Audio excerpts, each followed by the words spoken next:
Hello साथियों, आप लोग कैसे हैं? साथियों, आप लोग बढ़िया होंगे, मस्त होंगे, बेहतरीन होंगे और अपनी पढ़ाई को अच्छे ढंग से, अच्छे तरीके से कर रहे होंगे।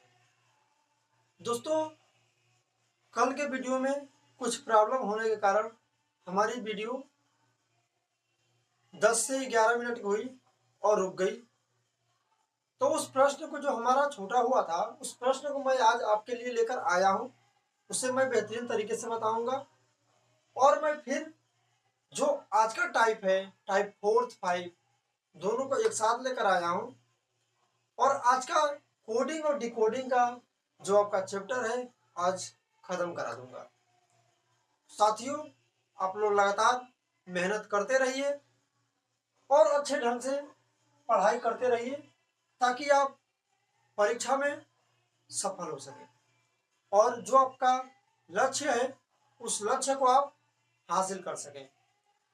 तो साथियों, चलिए देर ना करें, हम अपने कल के प्रश्न पे चलते हैं। जो हमारा कल का प्रश्न था, ही इज वेटिंग देयर, ला पा रो टा लिखे हैं, देयर इज द ट्रेन को जू रो जी ला लिखे हैं, इज दिस स्टेशन को F U P I R O V I लिखे हैं, वेटिंग एट द स्टेशन को M A T F U G I लिखे हैं।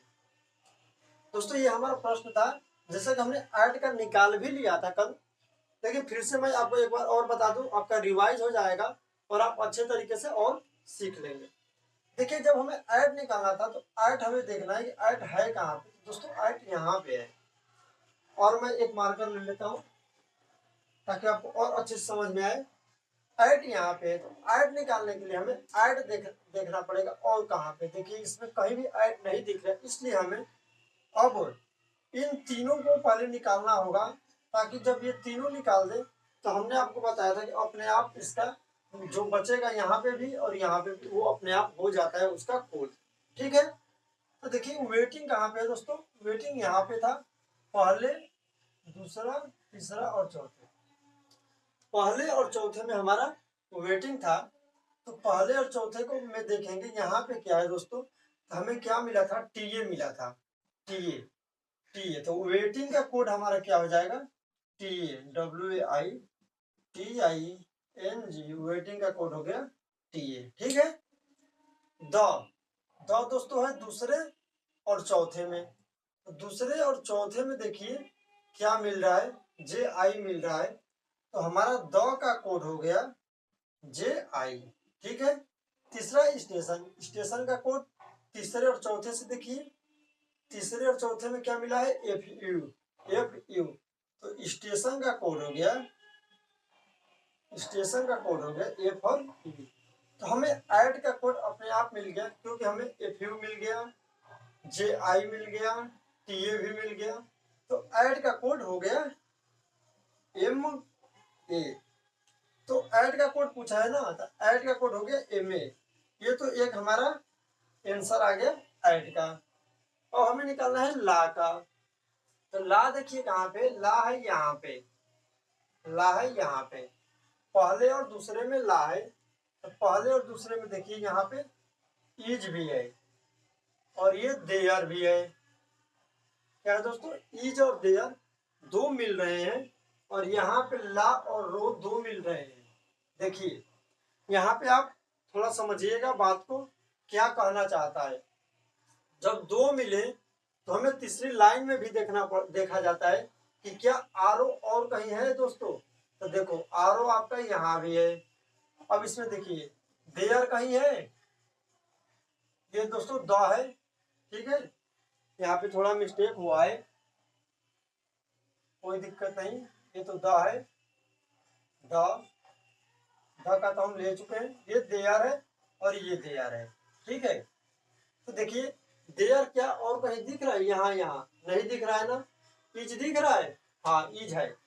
देखो अब ध्यान से इस बात को समझना, पहले दूसरे और तीसरे, पहले दूसरे और तीसरे तीनों में इज का प्रयोग किया गया है। पहले दूसरे और तीसरे में तीनों में आरओ का यूज किया गया है। दोस्तों आप सोच रहे होंगे हम आरओ का कोड निकाले तो निकाले कहाँ से। तो देखिए जब देयर है यहाँ पे दो जगह है, ला दो जगह है, तीसरे जगह देखिए ला नहीं है, तो आप ऐसे देखिएगा कि जब दो ही जगह ला है तो ला का कोड हम यहाँ से निकाल सकते हैं और देयर का कोड यहाँ से निकाल सकते हैं, क्योंकि इज तो यहाँ भी दिया है तो हम दूसरे और तीसरे को लेंगे, यहाँ से इज का कोड निकालेंगे, इज का कोड हो जाएगा आर ओ, इज का कोड आर ओ, और देयर THERE देयर का कोड हो जाएगा ला। अब आप बोलेंगे कि सर ये बताइए इज का कोड हम यहाँ से ला क्यों नहीं ले सकते, क्योंकि ला भी तो दोनों जगह है और इज भी दोनों जगह है। तो दोस्तों ला हम यहाँ से भी ले सकते थे, ला का कोड इज, लेकिन जब यहाँ पे इज नहीं होता तो, ठीक है। अब देखिए जब इज यहाँ पे नहीं होता, एक बात अपने माइंड से हटा दीजिए कि इज यहाँ पे नहीं है, ठीक है। जब इज यहाँ पे नहीं है ना दोस्तों, तो देखिए इज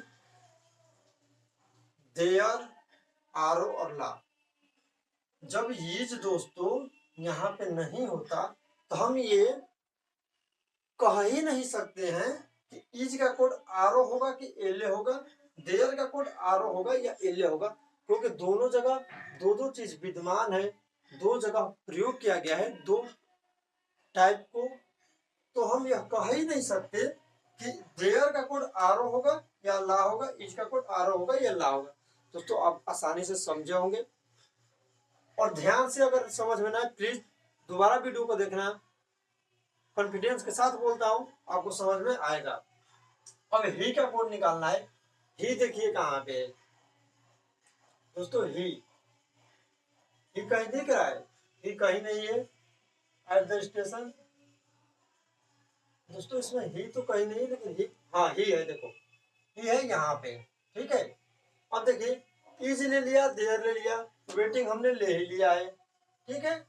तो ही तो बच गया, जब ही बचा है यहाँ पे क्या बच गया, पी। तो ही का कोड दोस्तों, ही का कोड ऑटोमेटिक हो जाएगा पी। आपको मैंने बता चुका है कि जो बचता है बनाने के बाद वही उसका कोड होता है, तो ही का कोड हो जाएगा पी। ही का कोड हो गया पी। तो आपने देखा कि ही का कोड पी, एल का कोड हमने क्या निकाला था, देयर, और ऐड का कोड निकाला था हमने एम। तीनों का आपने आसानी से कोड निकाल लिए। तो ये तो अभी कल का छूटा हुआ प्रश्न था, आप एक बार स्क्रीनशॉट ले लीजिए। अब आते हैं दूसरे प्रश्न पे। जो दूसरा प्रश्न हमारा आज का है, आज का टाइप जो है वो बहुत ही बेहतरीन है दोस्तों, चौथा और पांचवा टाइप। जो बहुत सारे हमारे साथी दोस्त गलत करके आ जाते हैं, वो आज के बाद कभी गलत नहीं करेंगे, ठीक है। तो आइए हम देखते हैं दूसरा टाइप। दोस्तों आज का टाइप ये बोलता है PRUNE को इतना लिखा जाता है, SINT को इतना लिखा जाता है। ये क्वेश्चन मार्क है दोस्तों, ये 7 है, ये बराबर है 6 8। तो IRATE को क्या लिखा जाएगा, देखिए इसका मतलब ये है, ये P को 2 लिखा है, R को स्टार लिखा है, U को हैज लिखा है, N को 6 लिखा है और E को 0 लिखा है। तो ऐसे प्रश्न में हम ज्यादा दिमाग नहीं लगाएंगे और ऐसे प्रश्नों को मात्र 1 से 2 सेकंड में ही आपको हल भी करना होगा। तो देखिए इसमें दिमाग लगाना नहीं है, जो कोड जिसका दिया, जैसे आई का कोड यहाँ पे बराबर दिया है, तो जो कोड दिया है वही हम लिख लेते हैं। आई का लिखना है बराबर, आर का पूछा है, आर का कोड क्या है स्टार, ए का पूछा है, ए का कोड क्या है 7, टी का पूछा है, टी का कोड हो जाएगा @ ई का कोड क्या है 0। ये हमारा हो गया राइट आंसर। ऐसे प्रश्नों में ज्यादा दिमाग नहीं लगाना है और तुरंत ऐसे प्रश्नों को पेपर में हल करके कर लेना है, ठीक है। एक प्रश्न आता है r बराबर 2, t बराबर 4, m बराबर 5 और j बराबर 3। ये यूपीपी के पेपर में पूछा हुआ प्रश्न है। w बराबर 6 लिखा जाता है, तो TJ WR का कोड क्या होगा। ऐसे भी प्रश्न में डायरेक्ट हम इसका कोड लिख देते हैं जो हमारा दिया होता है। T का क्या दिया है 4, J का क्या दिया है 3, W का 6 और R का 2। ये हो गया हमारा राइट आंसर। आपको समझ में आया होगा और अच्छे से समझ में आया होगा, मुझे भरोसा है। ठीक है, तो आइए ऐसा प्रश्न देखिए। ये प्रश्न देता है, ऐसे प्रश्न पूछता है, यदि नीले को हरा, हरा को काला, काला को सफेद, सफेद को बादल कहते हैं, तो हम काले को क्या बोलेंगे? ऐसे प्रश्न पूछता है। तो देखिए इसमें पूछा है, यदि नीले को हरा, हरा को काला, काला को सफेद, सफेद को गुलाबी तथा लाल को नारंगी कहा जाता है, तो रक्त का रंग कैसा होता है? ये ऑप्शन है लाल, सफेद, गुलाबी, इनमें से कोई नहीं। दोस्तों हालांकि आप लोग जानते हैं कि रक्त का रंग कैसा होता है। रक्त का रंग लाल होता है। तो कई साथी हैं जो डायरेक्ट लाल ऑप्शन देखेंगे, ऊपर ही लाल दिखा है, लाल मार के और आ जाएंगे। देखिए क्या होता है, पेपर जब हम देते हैं, पेपर से निकल के आने के बाद होता है हमने सही किया है, मतलब पेपर दिए, पेपर से बाहर आए, सही किए हैं। जब किसी साथी, उनके दोस्त ने पूछा है क्या ऑप्शन मारे हो, बोलता है बच्चा के लाल मारा हूं। साथी जब बोलता है कि ये आपका गलत है, तो फिर वो बाद में पछताते हैं। तो प्लीज पछताना नहीं है। आप देखिए ऐसे प्रश्नों को हम कैसे करेंगे। रक्त का रंग कैसा होता है? तो रक्त का रंग तो लाल ही होता है, लेकिन लाल को इस प्रश्न में क्या कहा है ये हमें देखना है दोस्तों। लाल को इस प्रश्न में क्या कहा है, डायरेक्ट ये देखिए, लाल को क्या बोला है, नारंगी। हमें ज्यादा ऐसे प्रश्नों को ध्यान नहीं देना है। मैं तो बोलता हूं कि आप प्रश्न पढ़िएगा भी मत, डायरेक्ट वो चीज पढ़िएगा जो वो पूछा हो। इतने बड़े प्रश्नों को पढ़ने की जरूरत नहीं है, डायरेक्ट वो पढ़िए जो पूछा है। तो यहाँ पे क्या पूछा है, रक्त का रंग कैसा होता है, बस आप ये पढ़िए। रक्त का रंग लाल होता है, तुरंत आप लाल देखिए, लाल को क्या बोला है, नारंगी बोला है, तो नारंगी आंसर आपका हो जाएगा। लेकिन इस ऑप्शन में नारंगी नहीं दिया है, लाल, सफेद, गुलाबी और इनमें से कोई नहीं दिया है। तो इस ऑप्शन के थ्रू अगर जाएंगे तो आपका आंसर इनमें से कोई नहीं होगा, और ऐसे में तो आपका आंसर नारंगी होगा। लेकिन ऑप्शन के थ्रू जाएंगे तो इनमें से कोई नहीं होगा। ठीक है, समझ में आपको आया होगा। मैं आपको दूसरा प्रश्न इसी टाइप का बताता हूं ताकि और आप आसानी से समझ सकें। ठीक है दोस्तों, तो आप देखिए एक दूसरा प्रश्न है हमारा, पुस्तक को घड़ी। प्रश्न है, यदि पुस्तक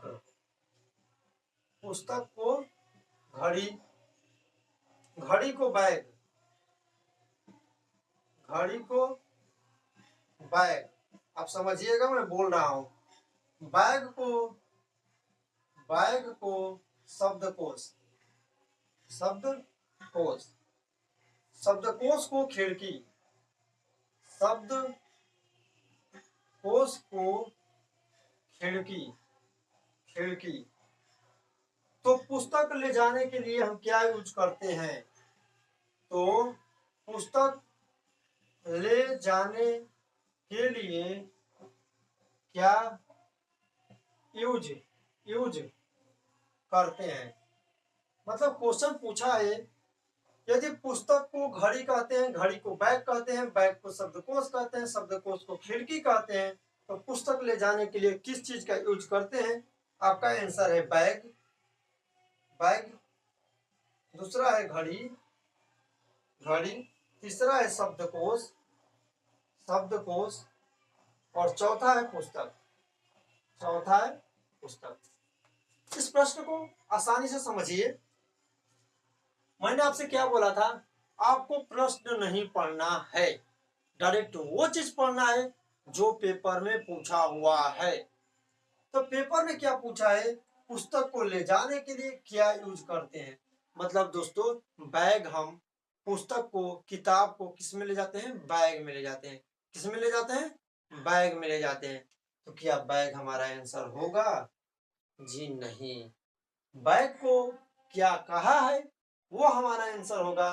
तो बैग को शब्दकोश कहा है तो हमारा आंसर शब्दकोश होगा। राइट आंसर इज द शब्दकोश, शब्दकोश हमारा आंसर होगा। आपको आसानी से समझ में आया होगा। एक मैं प्रश्न बोलता हूं, आप इस प्रश्न को नोट करिए। यदि पुस्तक को घड़ी, ये तो हमारा हो गया पुस्तक को घड़ी वाला। यदि गणित को भूगोल, आप मैं नोट भी कर देता हूं और मैं बोलता हूं, ठीक है। आप मेरे बोलने पे ज्यादा ध्यान दीजिएगा क्योंकि इतनी राइटिंग अच्छी नहीं है। अगर आपको समझ में ना आए तो हमारे बोलने पे आप ध्यान दीजिएगा। यदि गणित को भूगोल, क्या बोला है, गणित को भूगोल का है, भूगोल, भूगोल को विज्ञान, भूगोल को विज्ञान और विज्ञान को संस्कृत, विज्ञान को संस्कृत। ध्यान दीजिएगा, ये विज्ञान है, ये भूगोल है, ये गणित है, ठीक है। विज्ञान को संस्कृत कहे तो न्यूटन किससे संबंधित है? संस्कृत कहे तो न्यूटन, न्यूटन जो खोज किए थे, आपको कमेंट बॉक्स में बताइएगा न्यूटन ने किस चीज का खोज किया था। तो न्यूटन किससे संबंधित है, किससे संबंधित है, न्यूटन जी किससे संबंधित थे? हिंदी, भूगोल, संस्कृत और विज्ञान। ऑप्शन है हिंदी, भूगोल, संस्कृत और विज्ञान। ध्यान से प्रश्न पढ़िएगा। यदि गणित को भूगोल कहा जाता है, भूगोल को विज्ञान कहा जाता है, विज्ञान को संस्कृत कहा जाता है, तो न्यूटन किससे संबंधित है?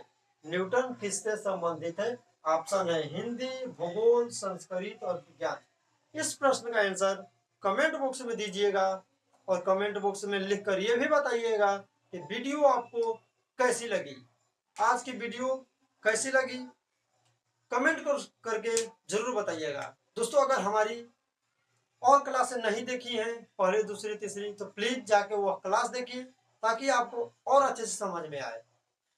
तो आज के लिए इतना ही। हमारे चैनल को सब्सक्राइब नहीं किया है तो सब्सक्राइब करिए और अपने दोस्तों तक शेयर कीजिए और बेल आइकन का घंटी बजाना न भूलिए ताकि आपके पास हमारी वीडियो सबसे पहले पहुंचे। धन्यवाद।